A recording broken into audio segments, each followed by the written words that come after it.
मेरे संग की औरतें एक संस्मरणात्मक गद्य है जिसमें लेखिका मृदुला गर्ग ने अपने परिवार की औरतों, अपनी नानी, अपनी माँ तथा अपनी 4 बहनों के बारे में बताते हुए उनकी घरेलू, आर्थिक, सामाजिक तथा शैक्षिक स्थिति से परिचित कराया है।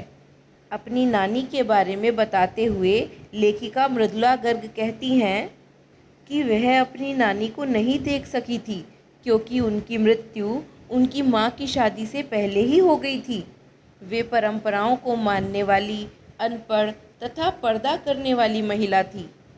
उनके पति शादी के तुरंत बाद उन्हें घर छोड़कर बैरिस्ट्री की पढ़ाई करने विलायत चले गए थे और जब वह कैम्ब्रिज विश्वविद्यालय से वकालत की डिग्री लेकर वापस आए तो उनके आचार विचार में अंग्रेजियत साफ झलकती थी। लेखिका कहती हैं कि उनकी नानी इन बातों से दूर रहकर अपना जीवन अपने ढंग से जीती थी। उनकी नानी ने अपनी किसी भी इच्छा का इजहार अपने पति के सामने कभी नहीं किया। अपनी मृत्यु निकट जानकर उन्होंने अपने पति के स्वतंत्रता सेनानी मित्र प्यारेलाल शर्मा को बुलाकर कहा कि वह उनकी बेटी का रिश्ता अपने जैसे किसी स्वतंत्रता सेनानी के परिवार में करा दें। उनकी इच्छानुसार लेखिका की मां का विवाह आज़ादी के आंदोलन में भाग लेने वाले एक होनहार लड़की से हो गया। इस कारण उन्हें एक सादा जीवन जीना पड़ा। वे रात में जागकर खादी की साड़ी बांधने का अभ्यास करती थी। लेखिका कहती हैं कि उनकी मां कमज़ोर शरीर की थी। घर में वे किताबें पढ़ती, साहित्य चर्चा और संगीत सुनती। लेखिका कहती हैं कि मां एक तो झूठ नहीं बोलती थी, दूसरा गोपनीय बातें अपने तक ही सीमित रखती थी। इस कारण उनका घर और बाहर दोनों ही जगह समान सम्मान था। ऐसी ही लेखिका की परदादी भी थी जो सदैव लीक से हटकर काम करती थी। वे फालतू सामान एकत्र करने की बजाय दान में दे दिया करती थी। उन्होंने अपनी बहू के गर्भवती होने पर मंदिर में भगवान से लड़की पैदा होने की मन्नत मांगी और यह बात सभी को बता दी।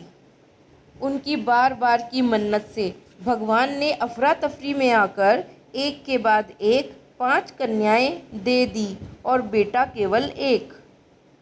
एक बार हवेली के मर्द किसी बारात में गए थे और औरतें रत जगा कर रही थी।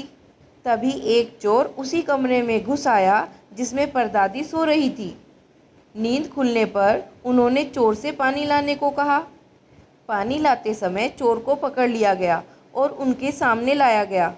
उन्होंने पानी पीकर आधा चोर को पिलाया और उसे बेटा मानकर चोरी छोड़ खेती करने की सलाह दी। 15 अगस्त 1947 को देश में जब आज़ादी का जश्न मनाया जा रहा था तब लेखिका को टाइफाइड बुखार था। डॉक्टर की सलाह पर वह बाहर न जा सकी।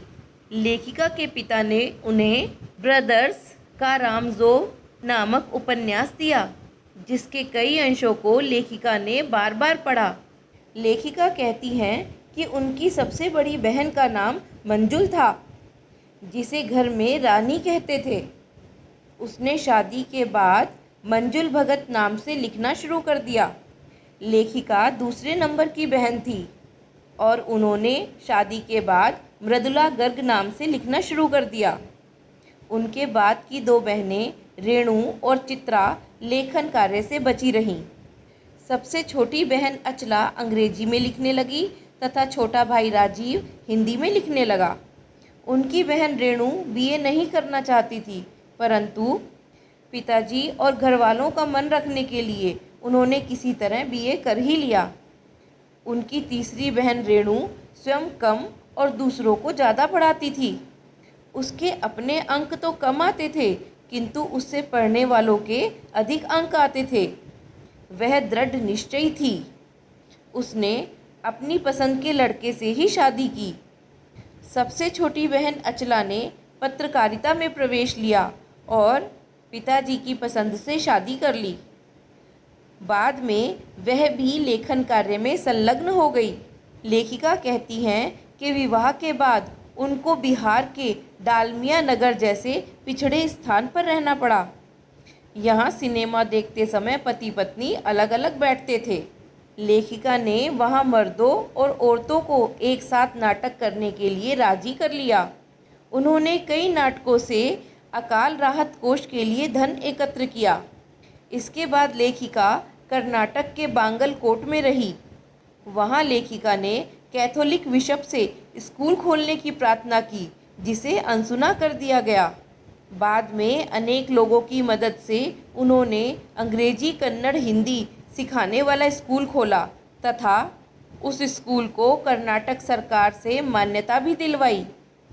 लेखिका सोचती थी कि शहर में अकेले मंजिल की ओर बढ़ते जाने का मज़ा तो कुछ और ही है। वास्तव में तो लेखिका का मानना यह था कि अकेलेपन में व्यक्ति स्वतंत्र होता है तथा उसे कहीं आने जाने या किसी अन्य कार्य को करने के लिए दूसरे पर निर्भर नहीं रहना पड़ता। लेखिका की बहन रेणु और लेखिका इसी के सच्चे उदाहरण हैं।